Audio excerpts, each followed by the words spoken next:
Jane, Tony, Carolyn, Tanya, Zeb, Rosa, Darren, Saul, Overrun. Jacinta, Andy, Marge. You do. Dean, Simon. Mary, Hayman,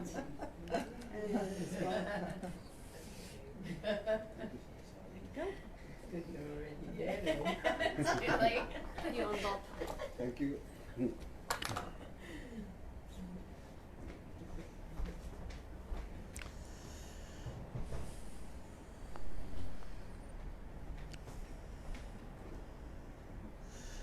Well, it's good to see you all. good to see you. Quite a few new faces. Welcome you all. And we'll go through it all in case you don't know what we're talking about. The other people have been coming for a while, have heard the same old thing time and time again. So it sinks in and they understand it.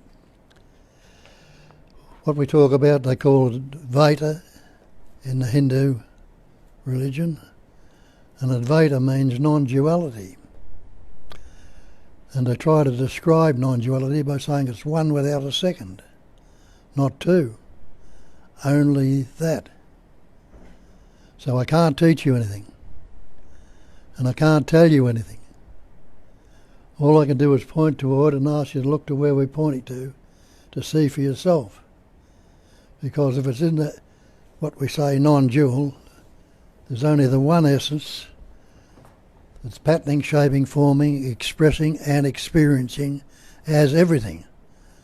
Some people call it God, if you like, but I don't use that term.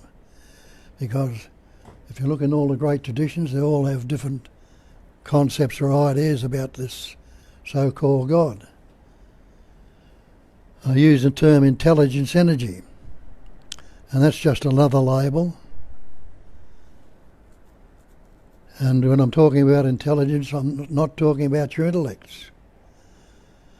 I'm talking about the same intelligence that's rolling the earth around the sun, causing the tides to come in and out, the seasons to come and go, form all the galaxies and the planets.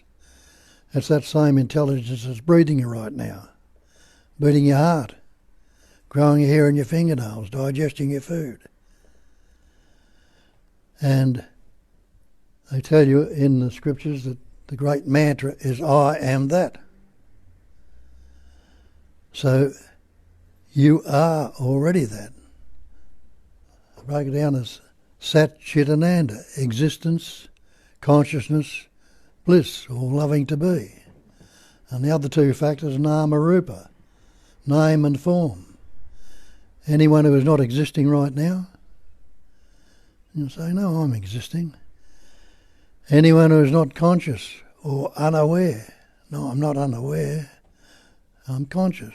Anyone who's not happy to be, well, you don't want to be dead right now, do you? So you're happy to be. So recognise you are already that. And another way I put it, when I say I can't teach you anything, can't tell you anything, I'm not talking to anybody. I'm not talking to any mind. I'm not talking to that body-mind entity that you might believe yourself to be. I'm talking to that I am, that I am. That I am is a sense of presence that's expressing through each and every one of you and translates as the thought I am. Just to this, nothing else. Because there's nothing else to speak to and no one else to speak. This needs to be investigated and looked into because we've got all these conceptual images. We believe we are this person, this individual, this separate entity. But all the scriptures will tell you that it is indivisible and it's inseparable. And if it's the one essence, it only can be.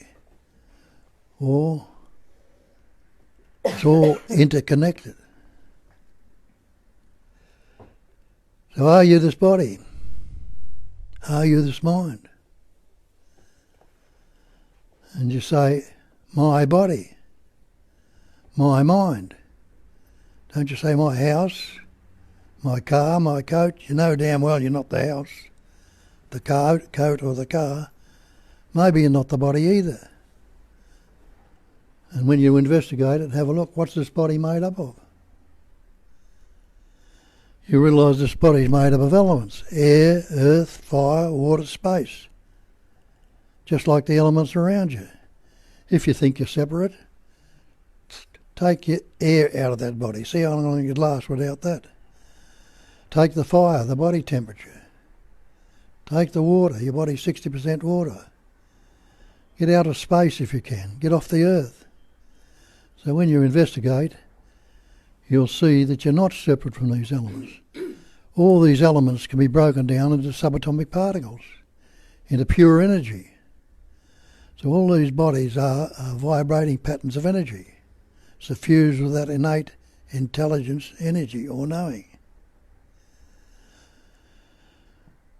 So the same thing applies to the mind. Are you the mind? Well, if you believe you are the mind, show me a thing called mind. Can anybody say what mind is? And you say, this is my mind. Like my coat, my car, my house again. And what's this? What is mind? Well, all mind as we know it is thought, thinking. What's thought? Sound, noise, vibration, energy. So it's all that pure intelligence energy. They call it space-like awareness in some of the texts. Awareness like space. Well, have a look at space. Can you find a centre to space? A place where space begins? You can't. Does it have any circumference? A space or any boundaries around it? It doesn't. So, space is empty. And they call it, in Buddhism, a cognizing emptiness. Emptiness is cognizing. We think we cognize, but we don't. It's the emptiness of self that does the cognizing or knowing. And the Buddha told you that a couple of thousand years ago, and he said, emptiness is form. Pointing out that all these forms are empty, because he turned it round the other way and said it. Emptiness is form, and the form can be nothing other than the emptiness. So, they say the Satchitananda, the existence, consciousness, bliss, Nama Rupa. The Nama Rupa is the name we've given ourselves. And the form is the body mind. And they'll say Nama Rupa is Maya. It's illusory. It only appears to be so because it's a phenomenal manifestation. And the definition of phenomena is that which appears to be. Taken on these beliefs in this body and mind with the word. We've taken on the word. How many words were you born with? You realise you weren't born with any words. And you didn't learn any words till you're about 2.5, somewhere around that age. So, how can you say you were born? You can't remember your birth because you had no words to recall it with. You couldn't with it. And the word is not the thing. Take the word water. Drink the word water if you can. Does the word fire burn your mouth? Can you cook with it? Can you heat yourself with it? You can't. So what's this word I or me when you look at it? It is not what you've believed itself to be. And how did you come into existence? Well, we'll go back as far as your father and your mother. That animating life essence, that intelligence energy, that was in your father. From the prana, the air he's breathing and the food he's eating, there was the livingness was expressing through it. Your father. And in that pattern you call your father, a little microscopic particle called a sperm formed through the food and the intelligence energy and the function going on. That intelligence was suffused with intelligence energy, fused with life. It knew what to do. The same thing in your mother. That animating life essence in your mother, enabled in that pattern, again through the prana and the livingness and the life in it, a little egg to form an ovum. And that ovum was suffused with intelligence. It knew what to do. It attached itself to the wall of the uterus. And the sperm, knowing what to do, swam to the ovum. When these two came together, the innate intelligence, the life that was in them, merged and doubled and grew, doubled again, and formed the little embryo, the little fetus, which is what you are today. What were you doing about it then? We've taken on the idea that we're doing this, doing that, but you didn't. And after 9 months, that little fetus was born, and it didn't have any words. And it didn't have any words till about, he was a couple of years older, and the capacity of reasoning, that intelligence energy that's formed in the body, the capacity of reasoning came about in that body, and we began to learn words.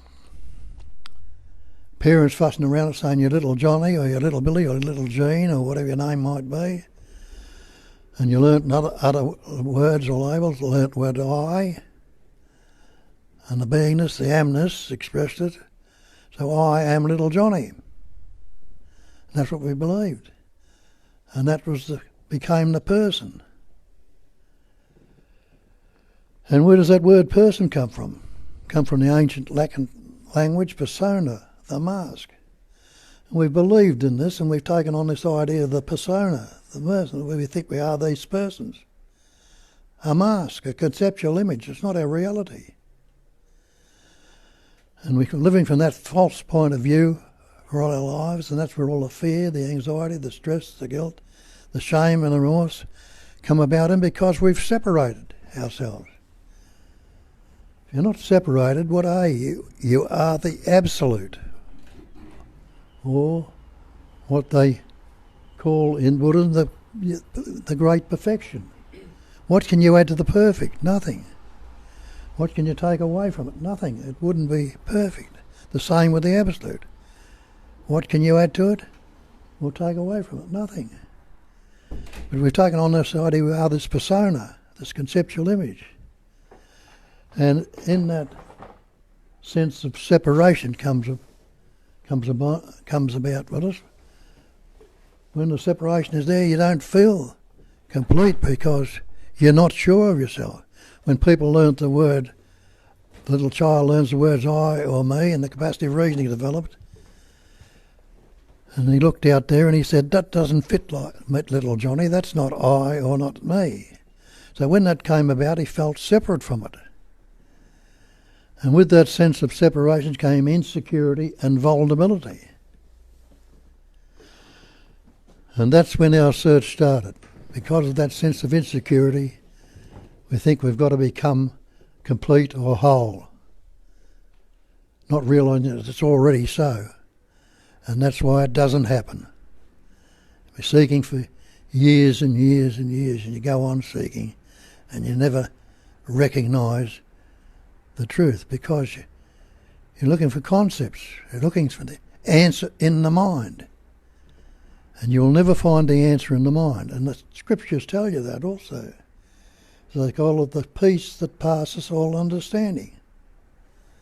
Why would they say that? Aren't they pointing out that it can't be understood or grasped with the concept and the non-conceptual awareness? Awareness without any concepts is the great perfection. And the great mantra they call it is, I am that. You probably, if you looked into some of these scriptures and religions, you'll see that I am that. Tells you in Isaiah. Be still and know that I am is God. So when we say, I am that, well, have a look at it. We're talking about the non-dual, one without a second. That's the chair you're sitting on. Oh, that's the floor you're sitting on if you haven't got a chair to sit in. That's the space in the room. That is the room. That is the tree. That's the flower. That's the mountains. Everything is already that. When we know it innately, but we've separated because we've taken on these terms and separated it all. Now there's me and the other, duality. Duality is relativity, relationship, relative to. And there is absolutely no duality in non-duality. And that's our problem. We separate it with the word and try to become whole and complete when it's already so. As I pointed out before, anybody who's not existing right now? No, you say, I'm existing. Anybody who's not conscious? No, I'm conscious. I'm not unaware, and I'm happy to be. So you are already that. And the separation, the conceptual image, is what we call the self-centre, the reference point, or the ego. And this thing we call the ego is a fiction. It doesn't exist. And yet we've believed that it does and taken it to be real and suffer accordingly. All our concepts, ideas and images are that ego. And Wei Wu Wei told you that a few hundred years ago. He says, why are you unhappy? Because everything you say, everything you think, and everything you do is for yourself. And there isn't one. And that's what we call it, self, myself. And if you look in the scriptures again, it'll tell you there's only one Atman, one self. Atman, Brahman is Atman, and all God is Atman. Tells you in the Bible, in the beginning was the Word. The Word was with God. The Word was God. That's all that God is. There's a label we put on it. All things were made by Him, by the Word. And isn't that so? All these things in the manifestation you put words on, and there was nothing made that was made without the Word. So we've taken this Word to be real. The word me, the word I, the word my body, and all the rest of it, all labels we put upon ourselves. And we've taken these words on and believed it to be so. Now, we've got all these beliefs. And the thing is, they tell us, is the false cannot stand up to investigation.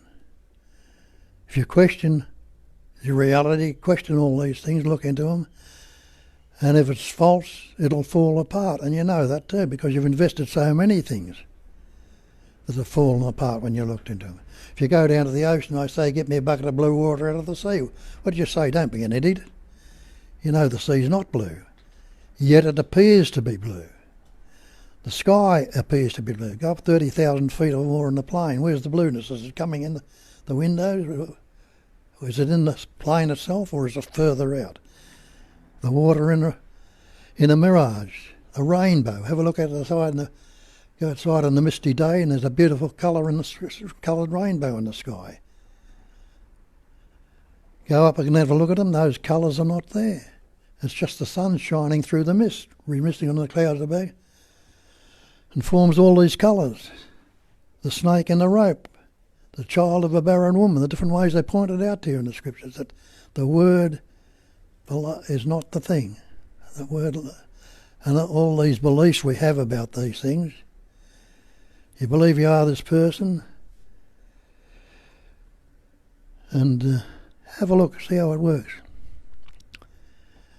Something comes up in your life, you're thinking about it, we've got all these thoughts and words we've added onto it, and we like it. And we don't want the things that we like to go away. not realising that everything in this manifestation, and I mean everything, is transient. It's constantly changing. That body you walked into this room with now is changing. There are thousands of cells dying in it right now, not one or two, but thousands of them. And they're being replaced. And each cell that replaces them is suffused with that intelligence energy, knowing what to do. A liver cell won't replace a heart cell.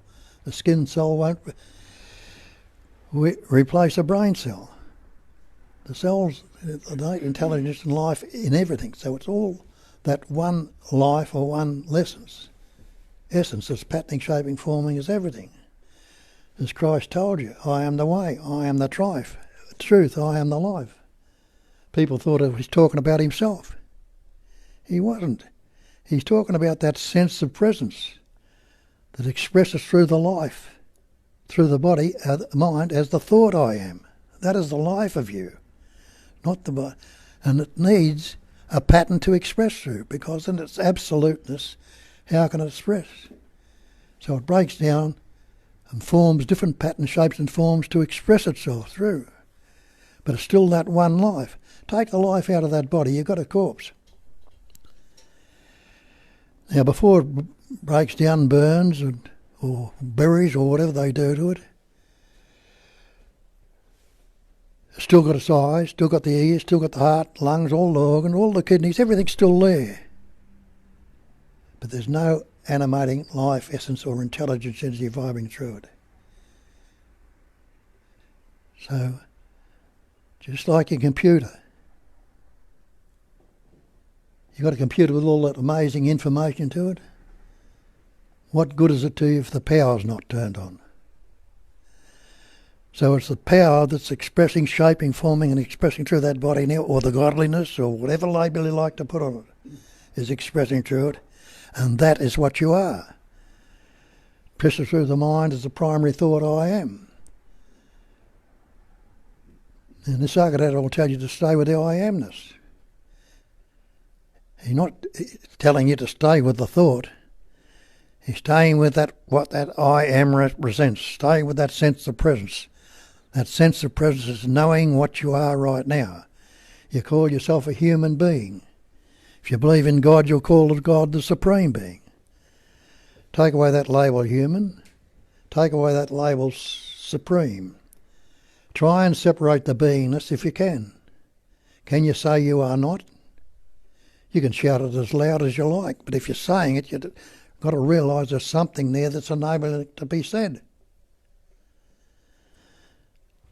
So it's that life essence that you are.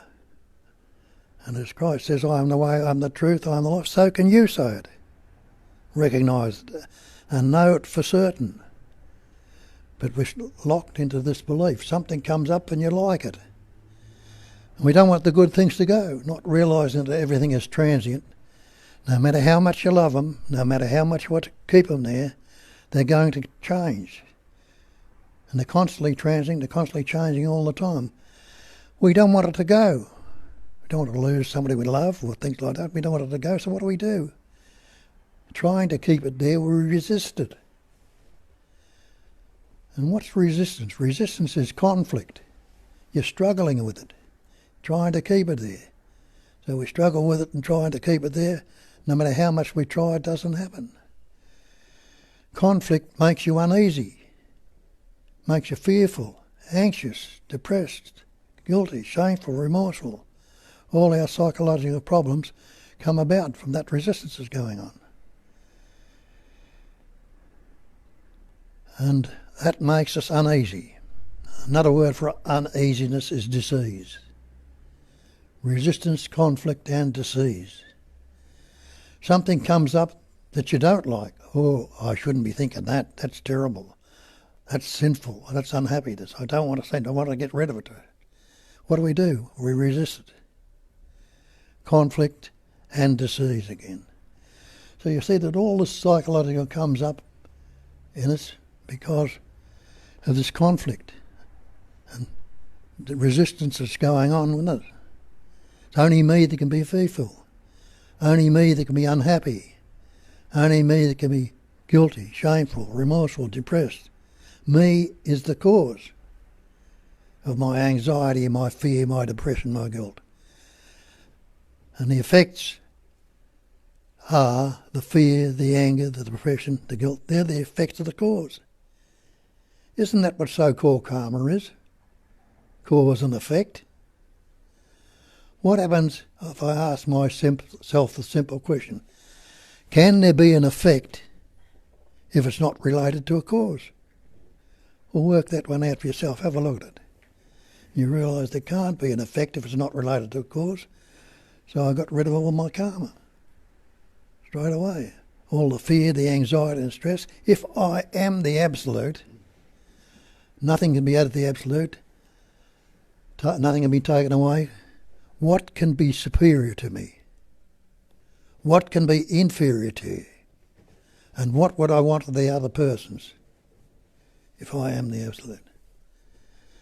When I don't recognise my true nature and I'm looking for this and wanting that and trying to pick on this, so you see that this believed in me is the cause of all my psychological problems.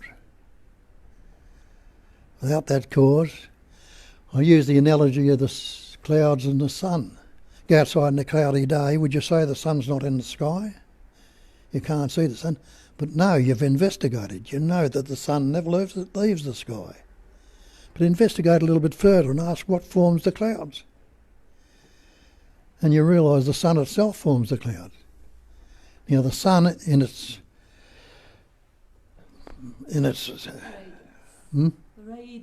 radiance, yeah, doesn't know anything about a cloud. Doesn't know anything about it at all. And there are places in its immensity where there won't be any clouds. But all the sun does is radiate and shine. And in that radiance, what does it do? It evaporates water. The water rises and condenses, cools down a bit, and forms a cloud which obscures the sun. The sun continues to radiate. When it cools it down, it'll cause the wind to blow and blow the cloud away or bring it down as rain. And that rain will flow back into the rivers, into the ocean again. Do you think you'll ever get the same drop of water out of it? You won't. But it'll come up and form clouds again and all the rest of it. That's the same with us. People talk about reincarnation. You'll never get the same. Everything goes back into that space and you'll never get the same person out of it again. It's always fresh and new. See how that functions.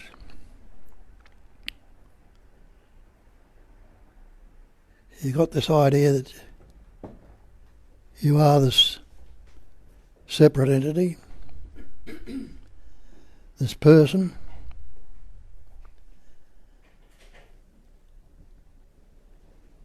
But what's it all take place in? What's the basic screen where everything takes place? Well, isn't that what they call the basic space of phenomena? Look at space. Can you find a centre to space? Does it have any boundaries, any circumference? And can you postulate or think of anything that could be outside of space? What would it be in? See, there's nothing it could be in except space. So everything is the content of space. Now space is empty. And we've got all these pattern shapes and forms. Can something come from no thing? If everything is the content of space, and space is no thing, so you and I and all of this manifestation, the trees, the mountains, is no thing. And you know that because you're a thing, I'm a thing, the tree's a thing, the flower's a thing. All these seeming things which we've taken to believe are real are no thing. Something cannot come to nothing.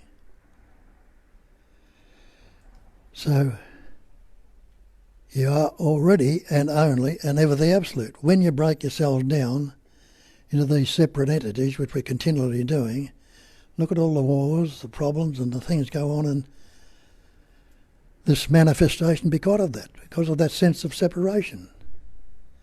All the beliefs and things we take on. Now, in that analogy of the sun and the cloud, when the cloud comes down and rain and there's less clouds in the sky, what's there? There's more clarity, more radiance, the sun shining and it's fuller. What's happening here if there are less thoughts in your mind, using the same thing? Isn't there more clarity? If you've tried it, you've had taste of it, drink through it. Isn't there more affection? Isn't there more love and sense of joyous and well-being, being well? But we don't get time to be with that. The thoughts are coming up so frequently and often that one thought bounces to another. How many time or what time or thing you have to say what it tells you in the Bible? Be still and know that I am God, if you like to use that term. Be still, be silent, be that cognising emptiness that you are. Recognise it, recognise it, and keep recognising it. One of the things in the Bible says, be ye transformed by the renewing of your mind. How would you renew your mind?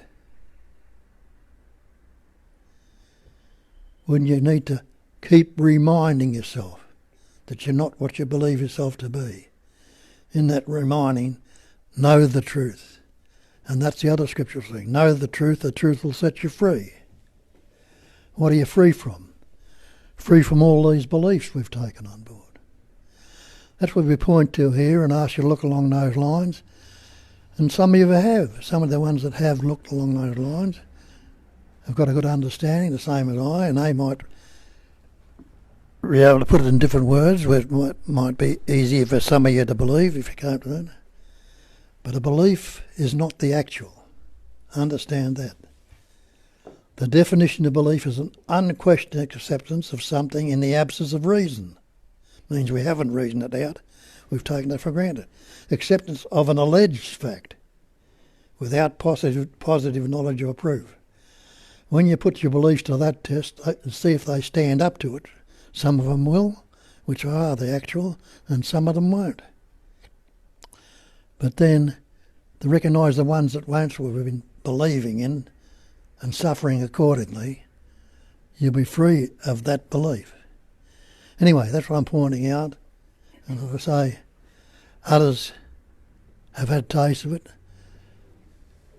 And people get sick and tired of some of these religious things they've been told to believe in. And so there's got to be more to it than that. And they look a little bit further. And you wouldn't be here if you weren't doing that. You're not satisfied with what you've heard, and you think there's something more, and you come to where you mightn't find it here, you might, who knows. But if you look hard enough, it'll take you. If you're open to it and leave it happen, it's breathing you, it's beating you, it's beating your heart, growing your hair in your fingernails, enabling the thoughts to come up and respond to them. So it'll take you where you've got to go if you let it. But while we're trying to become something, if I meditate and do this, I will become. You look into time and see becoming is a concept of time. When you investigate time, you'll see there's no such thing as time. Trying to become, being, can never become. Becoming implies a future time. Investigate time. Ask yourself this, what's wrong with right now if I don't think about it? Have a look at wrong. What can you say if you're not thinking about it?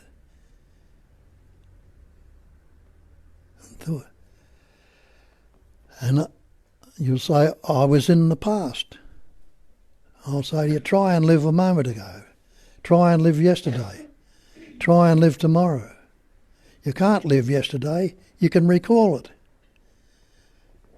And what you're recalling is only there as long as you recall it. Because if you don't remember what you thought a minute ago, it's gone. And it won't. The same with the future. You can anticipate and imagine what you're going to do when you leave here. But that anticipation and imagination is going on right now. Nisargadatta tells us that he says nothing can trouble you except in your own imagination. We're troubled by so many things, but nothing can trouble you except in your own imagination. Well, look at that word imagination.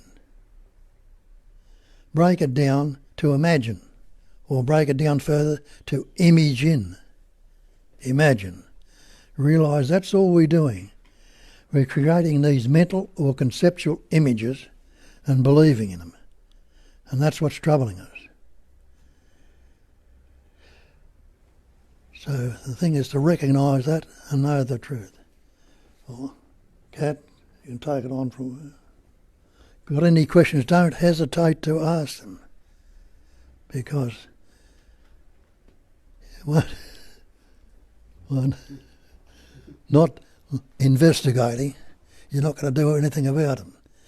If you don't like it, well, you don't have to be here. There's plenty of other places you can go to. But if it resonates or rings a bell, know that it's being cognised by that innate intelligence that you are, and follow it where it takes you from there. So away you go. I have just one comment. We have 20 plus people with us who are watching online, and plenty of welcome messages to Bob and Kat and friends, and love sent from all over the world. And this is from British Julia. All embracing, all loving, ever present. The truth is simple, and at the moment I find it funny how my thoughts convinced me otherwise. What a beautiful little summary. Yeah. And as she says, it's right. The truth is simple. Mm-hmm. And I tell you that in the scriptures. I say ignorance is our only problem. When we hear that word ignorance, we think, oh, we're dull or stupid, we can't understand. It doesn't mean that at all. What it means is we are ignoring what we actually are and focusing into this conceptual image we believed in when we first heard it. Just a matter of ignoring. Don't ignore your actuality anymore. Sit with it, let it be. That was all. So now the mic is going to go into the room. If anyone would like to perhaps ask a question, or maybe say what did you resonate with, or what wasn't clear. Actually, really, the spiel is quite overwhelming. You have a couple of hundreds different pointers pointing to the same one, the same thing. But really resonating with one pointer is enough. It will take you all the way. Just staying with that. So, anyone would like to start? Click it on. Peter? Oh.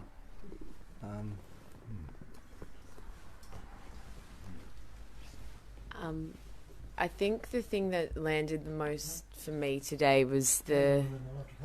Oh, yeah.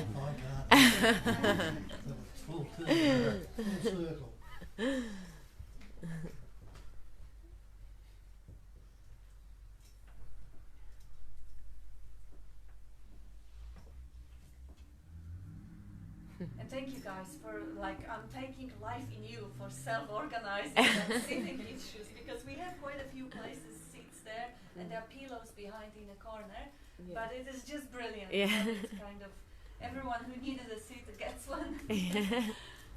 Some people get two. Wow. Wonderful. Yeah, I think what landed for me the most today, but correct me if this is incorrect, was that the conceptual mind is what creates duality. Yeah. Beautiful. Me and the other. Yeah. Yeah, that really. Relationship is dualism. And see how without duality there can't be anything. Like if you imagine there is no conceptualizing or extracting anything, there is a homogeneous blob. Like if you paint everything in white, there is no white and nothing else either. The duality is the necessity for the appearance. You either have the 10,000 things or nothing at all, and there is even, to have nothing at all is totally beyond conceiving, because there have to be something to know there is nothing to be able to even, so there is actually no option. What is the appearance of the duality, but in essence it is non-dual, because everything is the same life, the same omnipresence, omnipotence, omniscience, vibrating into this different beautiful smoke in the mirror, rainbows and 10,000 things, which are all empty, because none of it has any independent nature. Every single form depends on the presence of the mind that recognizes, labels it, and extracts it, and on everything else. Like nothing could be separated from its environment or from space. So it really is like a dream. It's a beautiful dream if you don't suffer anymore. And that word relationship, relative to. Look at the male-female relationship. While there's relativity to that, there's not going to be too much happiness there. There'll be conflict. But when there's a natural merging of the two, then that natural love is there, can't it? When you're not relating, it's got your concept about him, he's got his concept about her, And it's conceptual. And then the business goes on, how much I'm giving and how much I'm receiving. I'm giving more than less than and that is all is relative to the self-center. It is all the idea that there is a me that needs to provide for itself, while life takes care of all of that. It doesn't really need a narrator who will cater for any of it. Peter, did you? Yeah, I think the interesting thing is the storyline, isn't it, really, when we look at mind and how mind operates. It's a continuous flow of this storyline, which is self-referencing all the time. Who am I? Where am I? Who am I in relationship to this form over here, and so on and so on. Speaking to the... Yeah, sorry. Yes, I will. And this is it's ultimately is a self-referencing, self-limiting, bubble-forming, kind of context-making machine, isn't it? But of course, we don't have to live under its auspices, really, because there is this vastness of everything else. We delude ourselves, don't we, into thinking that this storyline is truth, right? It goes on and on and on. One thing leads to another, leads to another, leads to another. But, using Bob's pointer, just come to a full stop, you realise that you don't disappear when the storyline stops. You just realise that there's a whole lot more going on, which is all self-evident. It's beyond relative, understanding. It just is. Thank you. We have a comment from the American Julia for a change now, and she's responding to British Julia. She says, truth is simple. The complexity is for twisted minds. And yes, it is funny because the complexity is illusion. And the complexity is totally to be loved and appreciated because it's incredible. And I don't really know what the twisted minds are, but it sounds funny and it sounds sweet. But yeah, go on. Who was it?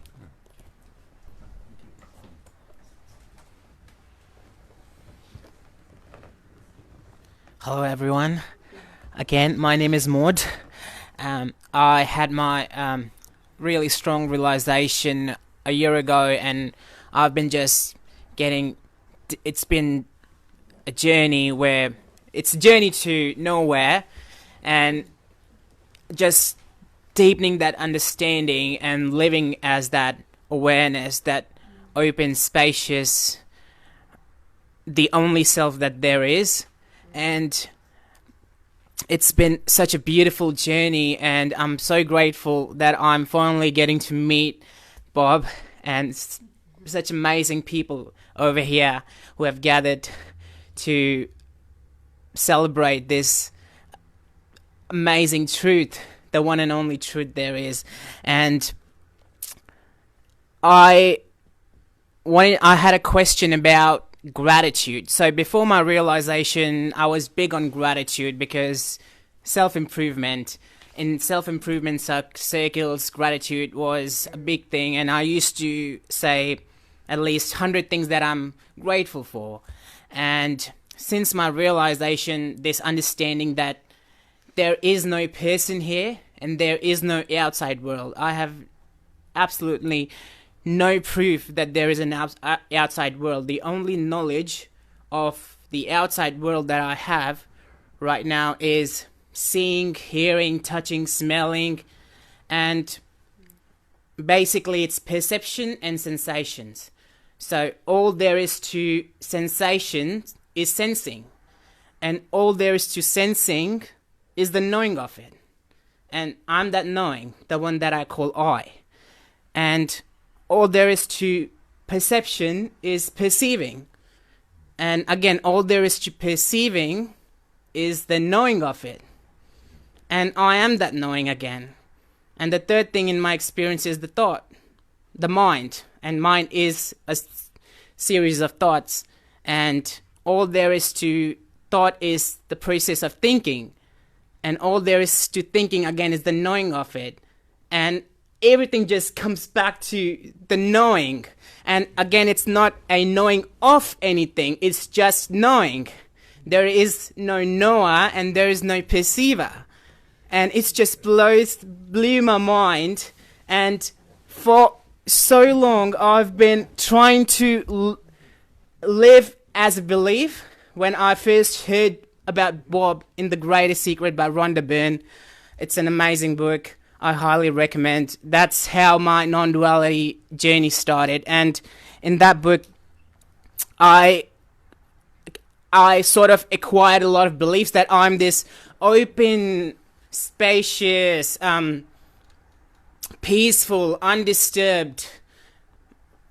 But I didn't have the experience. I just took on a lot of beliefs. But then when I really did my self-inquiry and really did the investigation, I found that this is not something to believe in. This is my experience. I am the knowing with which I know my experience, in which my experience appears, with which my experience is made of. And so the knowing with which I know my experience, does it appear or disappear? No, it's always present. And it is always in pristine condition. No experience can touch me.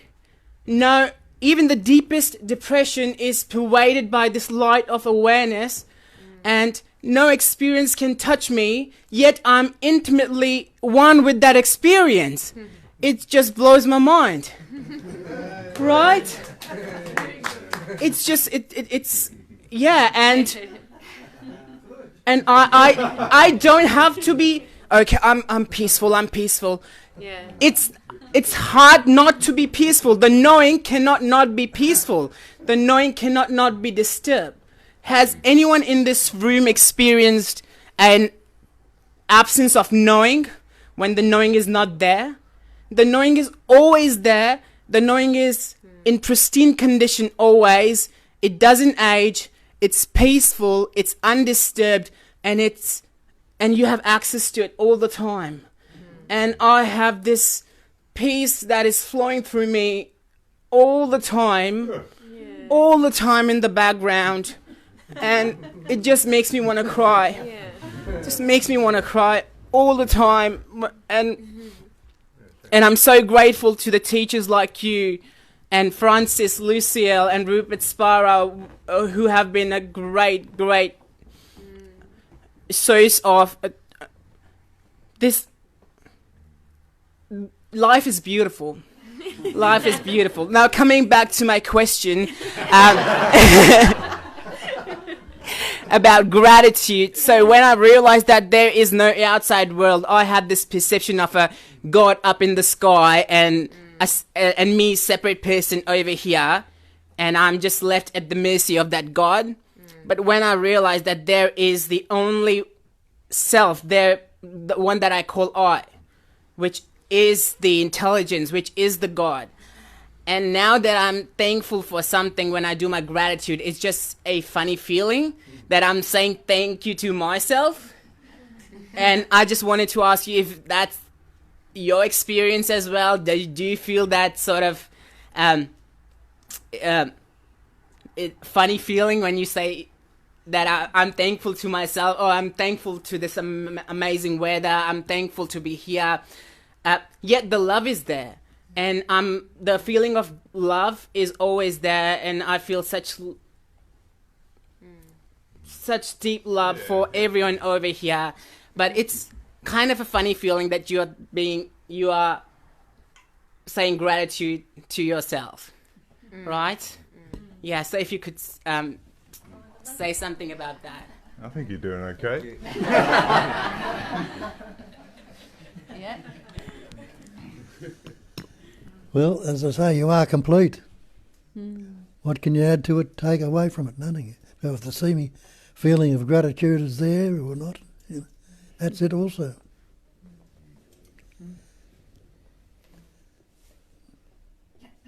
And technically, gratitude is just a translation of love into the dualistic world.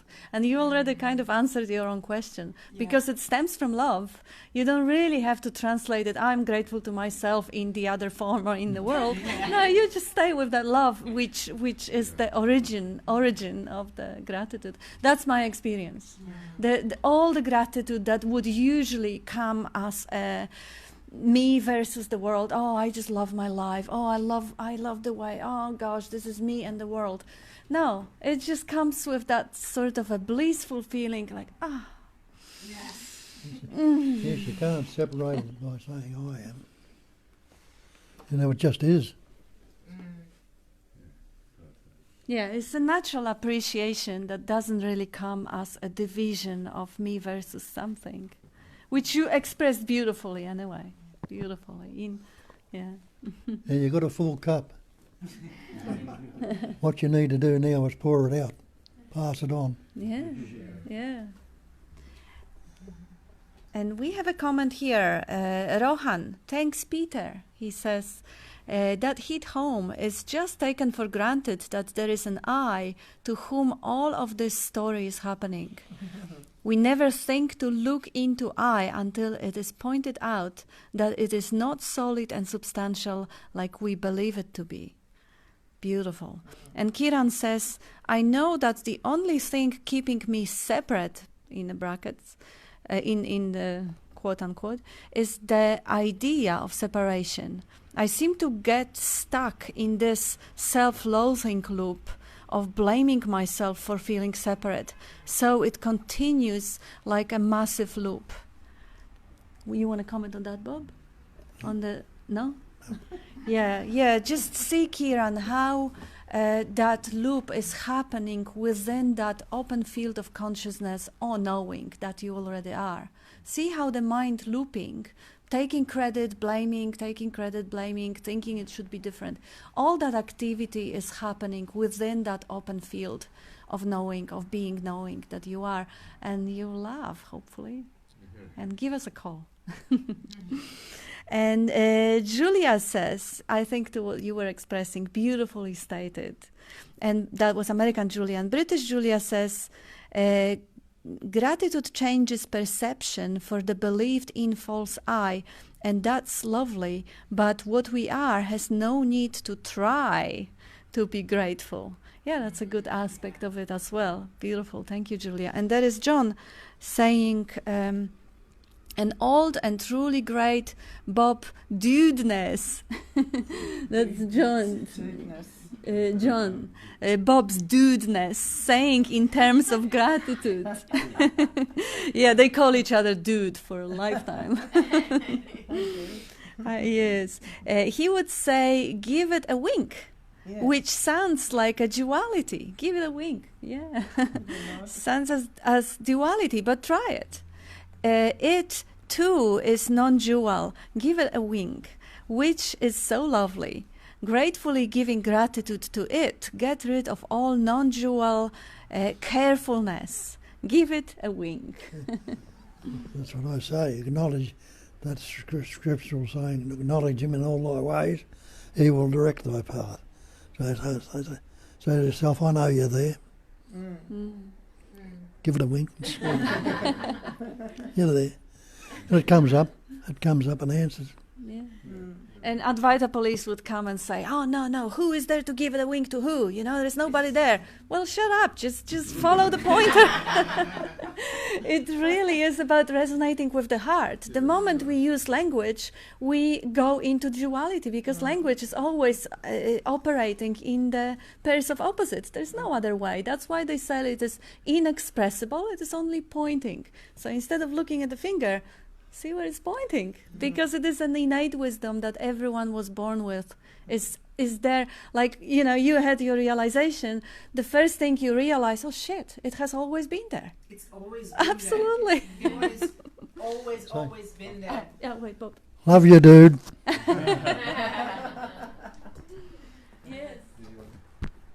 It hasn't been developed or found. No, it hasn't been missing.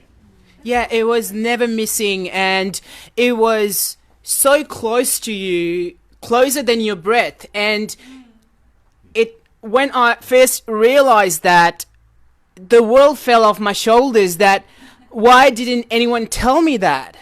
Yeah. Why didn't anyone tell me? I felt like this should be taught in schools. There was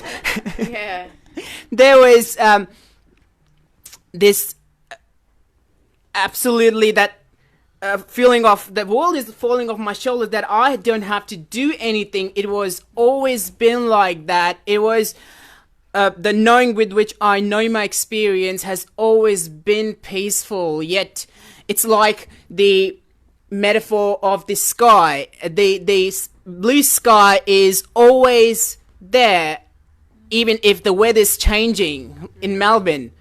You can, it's sunny and then it's cloudy and then there's a thunderstorm, but the sky is always peaceful.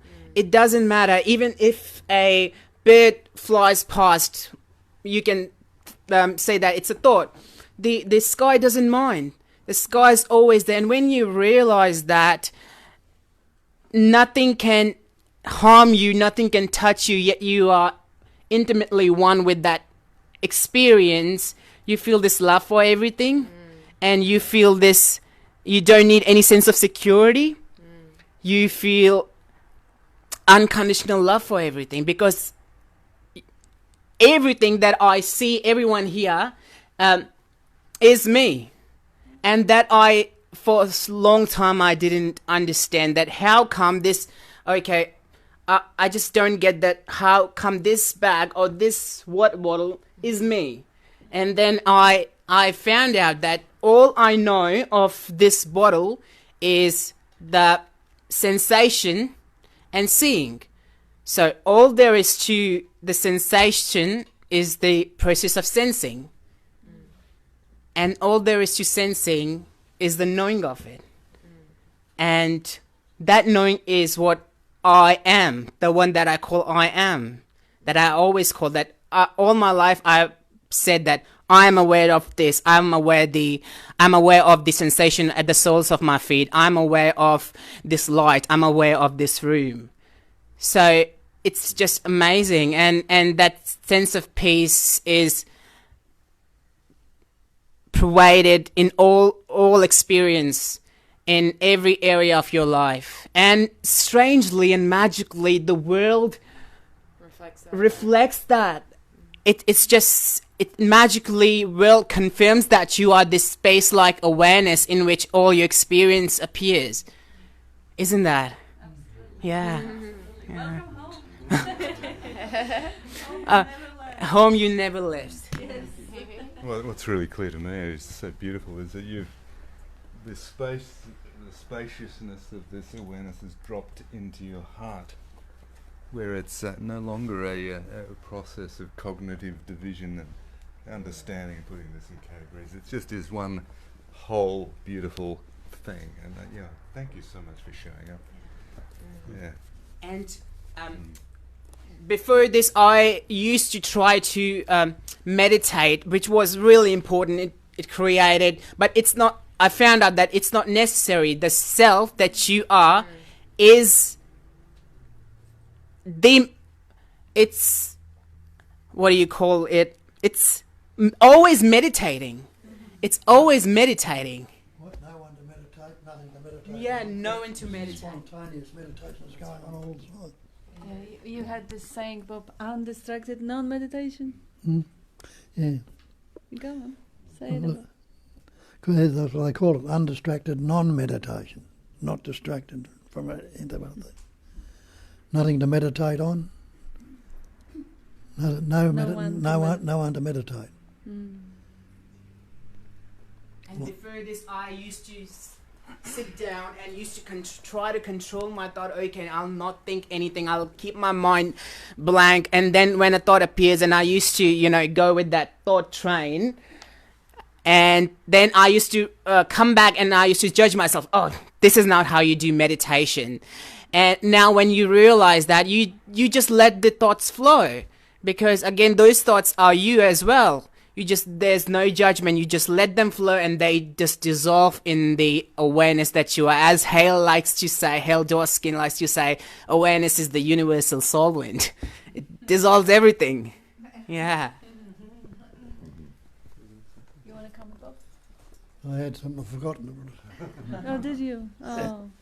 Okay, maybe that will... Yes? It'll come up again. It will come up. We have a comment from Rohan. He says, Papa Ramdas knew how to deal with these Advaita police types. When some scholars tried to argue with him and claim that what he was saying was not strictly non-dual, he would ask them in return, who is the one whom you are now arguing? They would always have to admit, I'm arguing with myself, and shut up. Beautiful. Thank you, Rohan. That's brilliant. Is that Papaji? No, he says Papa Ramdas. Papa Ramdas. Yeah. And Larry says, hey Bob, hello from Tucson, Arizona.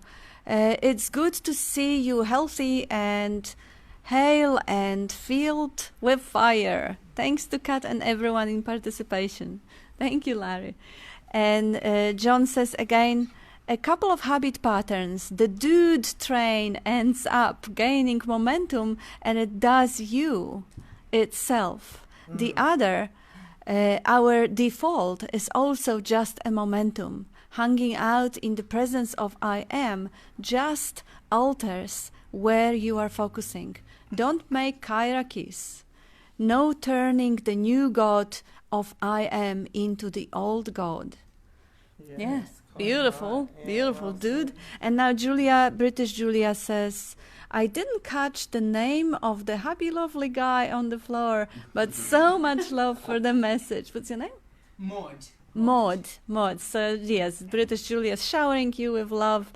So much love for the message. The path is similar for me. 1 year and several books, including The Greatest Secret. It was Bob, I, Kat, and an online friend who took me home, but they are me. The message resonates. Attention then went back into thoughts, but lately I am back home. Thank you.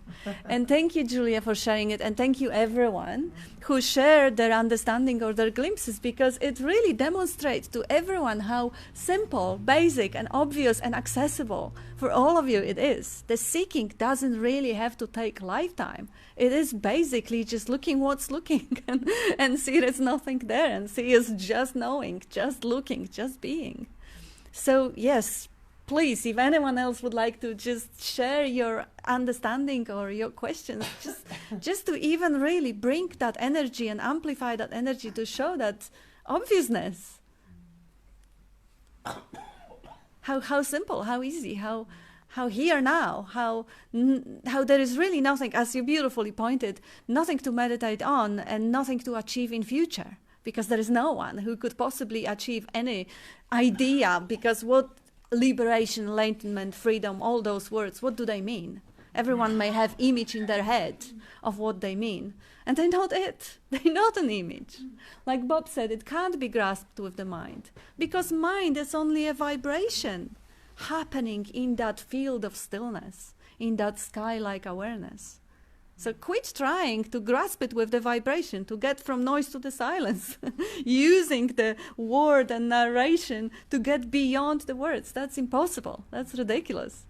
And just relax into what's obvious. And as Bob says, stop ignoring.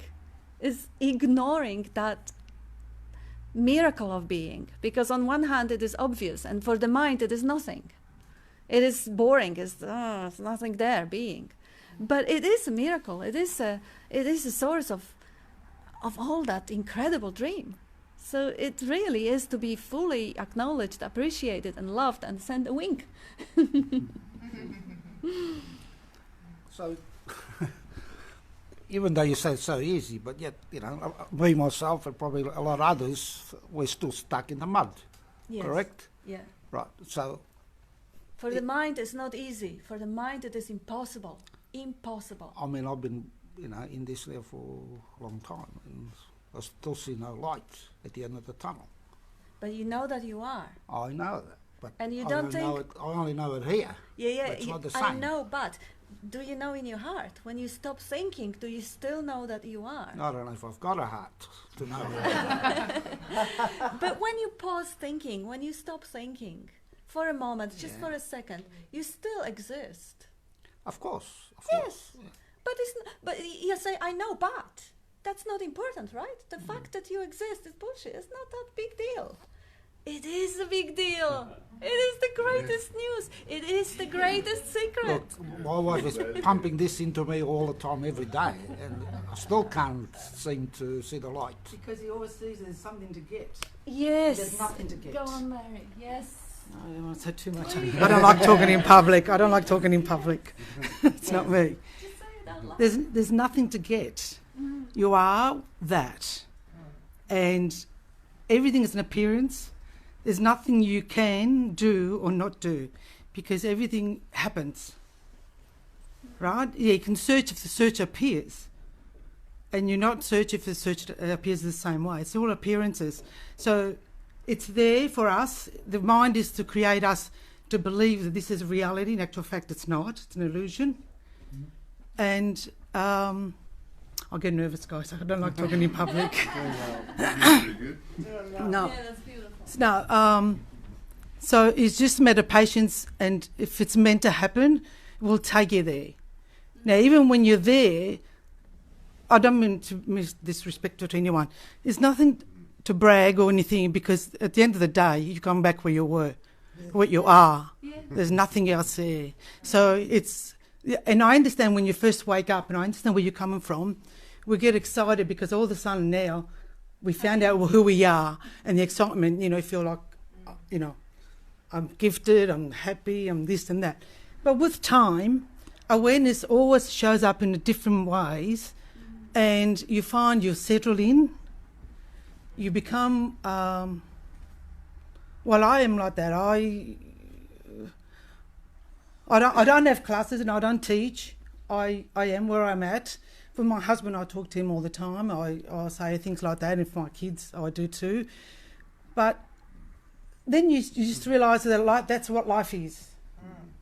And I even said to my husband, we use words, they're not the right, we don't have the right words to describe what is. We don't have the right words to describe anything. So in reality, if we were to go by that, words are heavy. Words are very heavy. They don't do justice. And if we were to go by that, we wouldn't have nothing to say, because once you know, there's nothing to say. Anything that happens, you accept for what it is, and you don't blink about it. Whether it's good or bad, it makes no difference. So life becomes more peaceful, yes. Yeah. Does it become egoistic? No, you lose it. Desires move out with it. I think it's more simpler, more than anything. And more understanding. You understand people from their core of them, not from the surface. As I said, when you first wake up, you think, you've got gold. Gold has always been there, and gold creates it. And then when you see it, you see for what it is, and that's it. Everything just moves away on its own accord That's right. without doing anything. And there's no good or bad because it's just an experience. They're all appearances. There's nothing here. We see with the different glasses. It shows us this with different side to make everything believe it's real. In actual fact, if it wasn't for space, we'll be all clinked all together. Right? We would be because it doesn't show the separation. Right? So we have different glasses to see life in a different way. That's all. That's all it is. But at the end of the day, we're all the same from one and one only, or zero really. It's not even one. Can't even say one. The words don't do justice to describe it. I always say to my husband, I can't, even though what I'm saying to you, it's not right. The words aren't right. It's not wrong as well. Well, it's not right or wrong because there's no right or wrong because nothing exists. Just pointers. That's right. It's just a matter of getting across to someone else to make them a bit more understanding. That's all. That's it. The description is not described. The map's not the territory. That's right. It just is. Exactly. Non-conceptual awareness, without the concepts, without the labels. Leave it as it is, unaltered, unmodified, uncorrected, no preference, no partiality, no comparison, just as it is. Is not was, and it's not what will be. It is right now. And on that note, I have a couple of other comments from our online community. Larry says, this is the best kind of marriage squabble I've ever witnessed. And Tanya says, so just bring the attention back to the open, empty space you are instead of on thoughts or sensations. No, I think neighbors are... Tapping. Yes, they did it yesterday as well. Yeah, but I don't think Anyway, Tanya says, just bring the attention back to the open, empty space that you are instead of the thoughts or sensations, feelings, is all that is needed. There is no me entity here, but still questions or a needing to know more comes up. Also, the thought of wanting to express non-duality as well as Bob and Kat appears. When the thought is paused, there is no problem or desire to know. Seems there is still seeking, or there is a thought pattern of seeking rather. Any pointers? To start with, Tanya, you are expressing it wonderfully. I'd say, okay, often as good as Bob, or maybe better. You're saying it beautifully. And if the thought happens that there is more, you recognize it as a thought. If the feeling happens that you need to continue seeking, you just see that feeling as a wave on the ocean, but you are the ocean. It doesn't have to touch you. Did you want to add something to it, Bob? Oh, listen to that. It's been happening all day yesterday as well. And Julia, British Julia asked, I think it was for you, Tony, are you aware? Like, whether you alive or aware or awake? Tanya is answering yes. And British Julia, it was for between the girls. Start from there. It seems we start from false eye. Listen to Bob, but not from the mind. And Tanya says, thank you, Julia. Starting from there, thought stops and listening and seeing is happening without concepts. Spot on, that's it. One love, says Ben, and that's it. So, anyone? Any questions, comments? I wanted to Yes? say something. For those of us who are not comfortable with silence. So non-comfort with the silence implies that the silence is doing its job on the form or the cluster of resistance, that which we consider as a physical and psychological body. Just sit comfortably and remain comfortable, and soon, within 3-4 hours, very soon, your psychological physical body realizes that the comfort is the answer, because it gets very uncomfortable in comfort.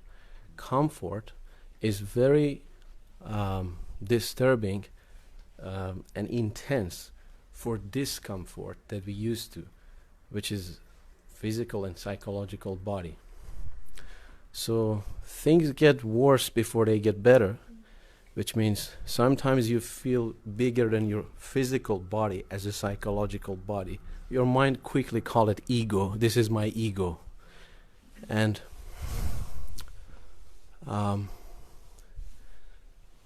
just sit and remain. And when I say remain, it's not during the time.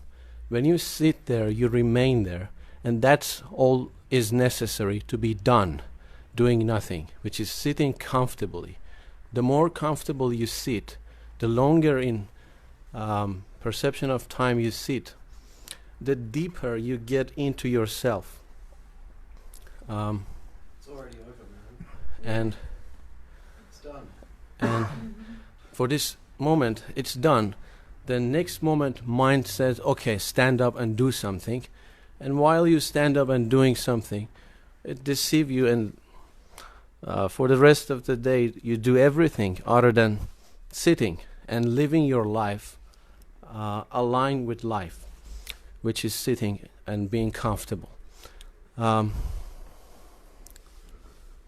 You don't need to prepare yourself for that, in the same way that you don't need to prepare yourself to jumping into the water.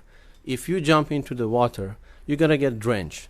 It doesn't matter if you're ready or you believe that the water is not water or anything else in your mind.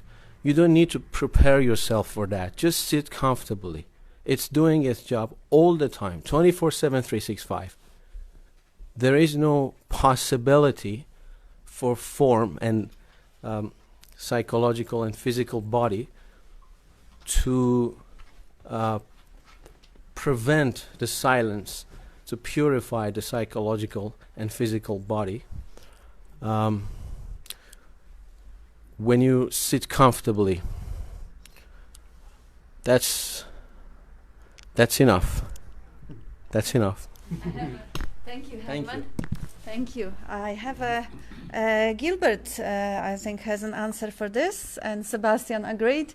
There are no prescriptions for no thing. And that's a spot-on comment. That's a good comment. And there was Ram saying, and this is for you, Tony, deeply respect that older man honesty. People must be open with their confusion and suffering rather than indulging in pretense. And John says, same page, and Jane says the same page. Yes, this is really beautiful. There is really something deeply moving. You definitely do have the heart, and you definitely do show that heart by admitting that sort of, and of course, we all know that. Like, even those who have complete clarity have been in the place where being was taken for granted and not interesting and not miraculous and not incredible and not blissful, but it was nothing because mind is more exciting. It's like, sometimes you wonder, you say, well, was I better off before? Yeah. Before I heard of non-duality? Or it's like now, you can't go back, but you can go forward. Mm-hmm. What is the truth, Tony, that you're referring to there that is... Sorry? So, it's just interesting what you said just then. You can't go back, and I'm just interested to know what it is that, what truth have you arrived at which is irrefutable now for you, such that you cannot go back. You see what I mean? Yeah. You must have you now know something. It's like I know something that I can't go back. Mm-hmm. And I'm waiting for whatever. Epiphany. See, that's the thing. A lot of people wait for the epiphany because they have expectation that there is some sort of a fireworks gonna happen. But look at those cats. They in their Buddha nature, in their natural state. And they're not in ecstatic bliss. They're not in any sort of epiphany. So you told me I should have been born a cat then, eh? Can I? That's the point. It is the natural state, as in nature. I understand that. It's only we imagined ourselves to be separate, and we have to drop off that imagination to realize that we have always and ever been in the natural state, just like the tree and the cat and the Lately plant. I've been sort of going hot fit and on a cold and hot sort of thing. Yes. I haven't, listened to anybody on YouTube or whatever. I haven't read any books. At one stage, that's what I was doing. I was sort of going off because most would say that, well, there's nothing you can do. Well, if there's nothing I can do, why bother then? If it happens, it happens. Nisargadatta tells you we try to grasp it with a concept and we fail. It's non-conceptual awareness. Just leave it as it is. Yeah. And trust that life, because that life is beating your heart, is breathing you, that life is doing everything. That life is throwing thoughts. It's still, and I totally get it, this imagination, this capacity to imagine incredible pleasures and incredible joys and to understand the world in conceptual way is so enticing, it's so attractive. That how could you even ever compare that, you can have a multiverse of different images, and in the heart there is emptiness, there is nothing. So there's nothing really that attractive to get attention in there rather than keep it. Rather than keep it with the imagination. But you got to trust that life, because that imagination doesn't breathe you, doesn't beat your heart.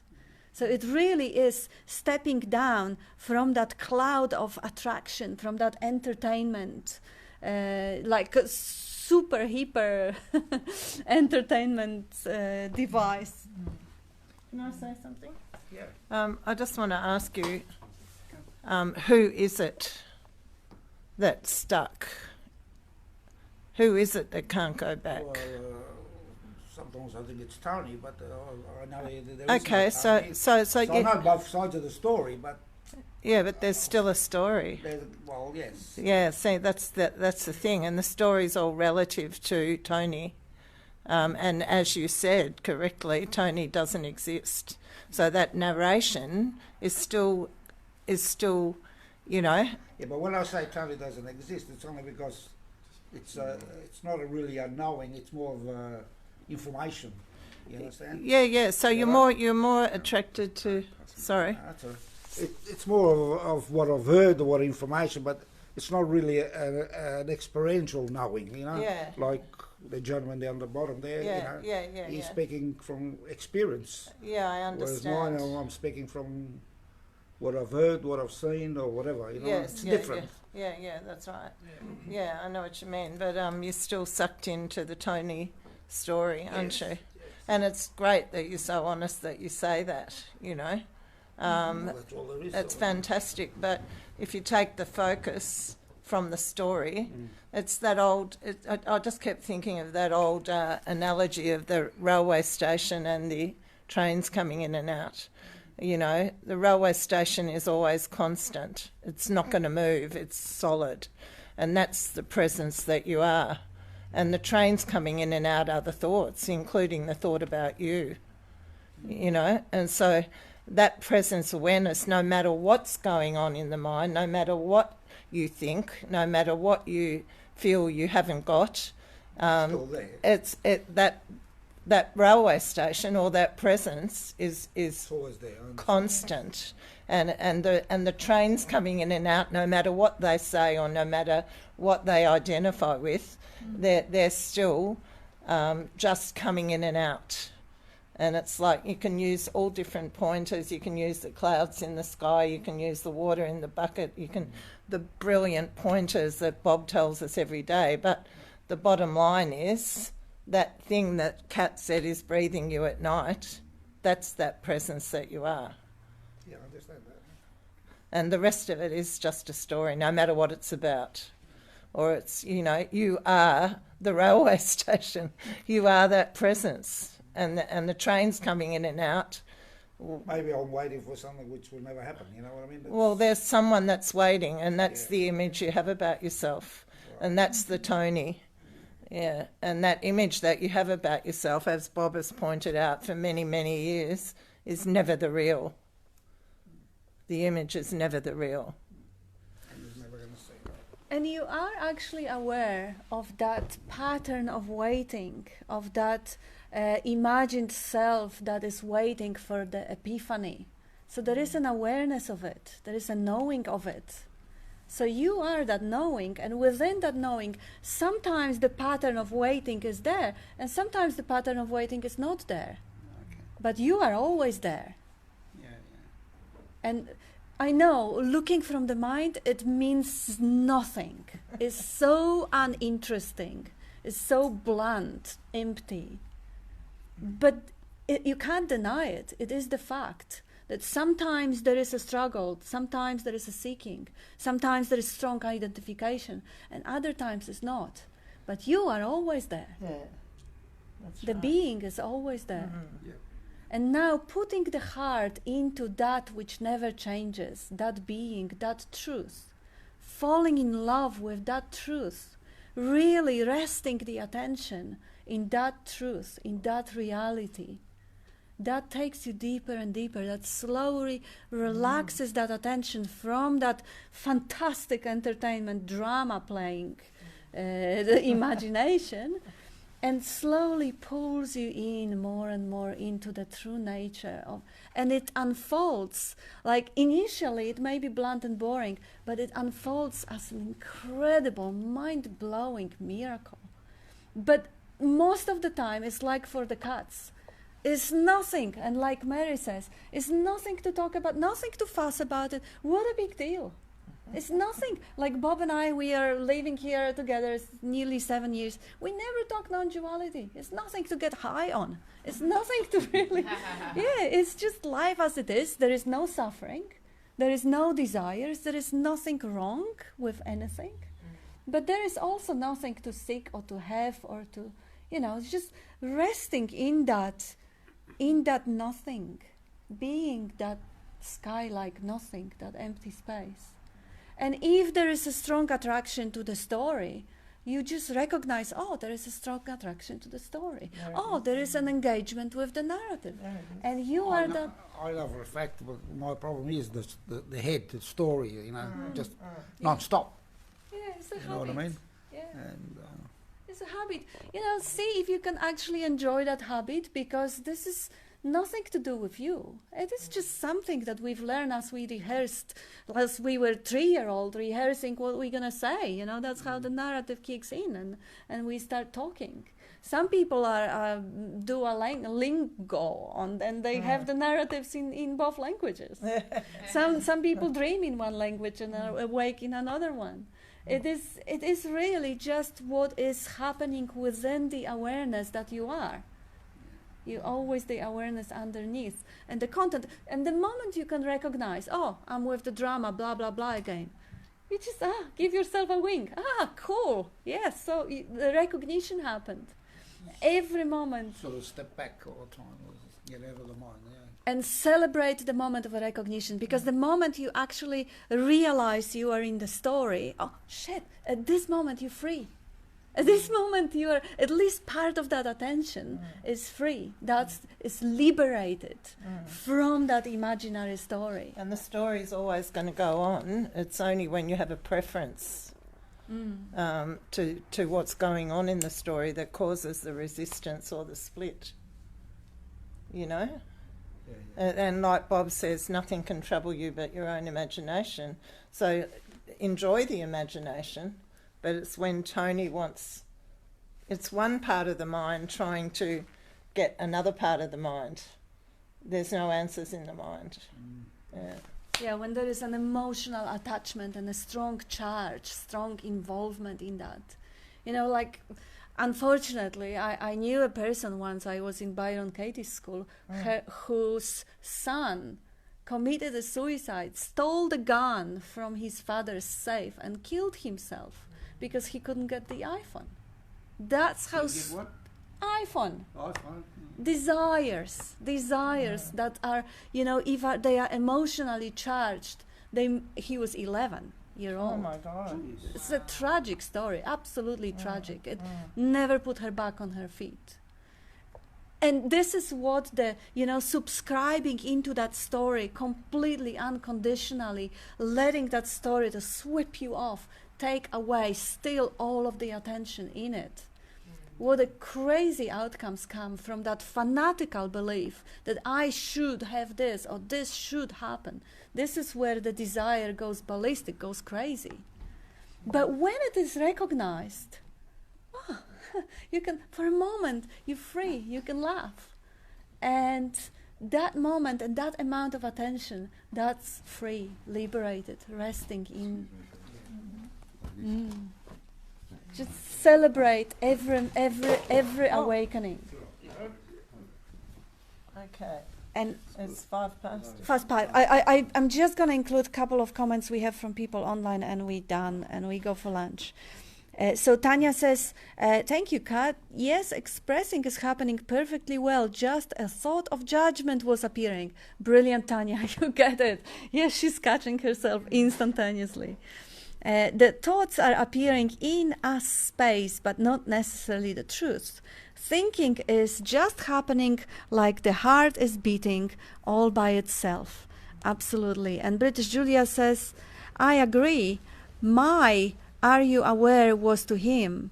Thoughts are convincing, but we need a certain discipline at first to starve the attention from this experience. I love this vulnerability and self-honesty.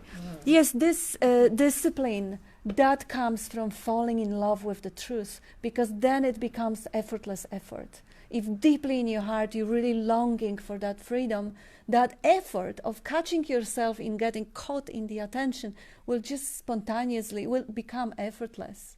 So that's and the truth eats away it the got lie. you. The truth eats away the lie, or that presence eats away the lie. The more the attention is put on the lie, less attention on the lie, more attention on that presence, it just eats it away. Doesn't matter what sort of active imagination you've got, it'll just do it. That's where the Vipassana meditation and things like that can be very helpful, like to train the mind, because as it's all habit and we're living in the past or future generally, and like what Tony's talking about, the struggle that we have if we sit down for 10 days in a structured environment and we're not talking and we're just watching. I've done a couple of them, just watching our monkey mind all day and all night and not sleeping all night because you've had to do this and that.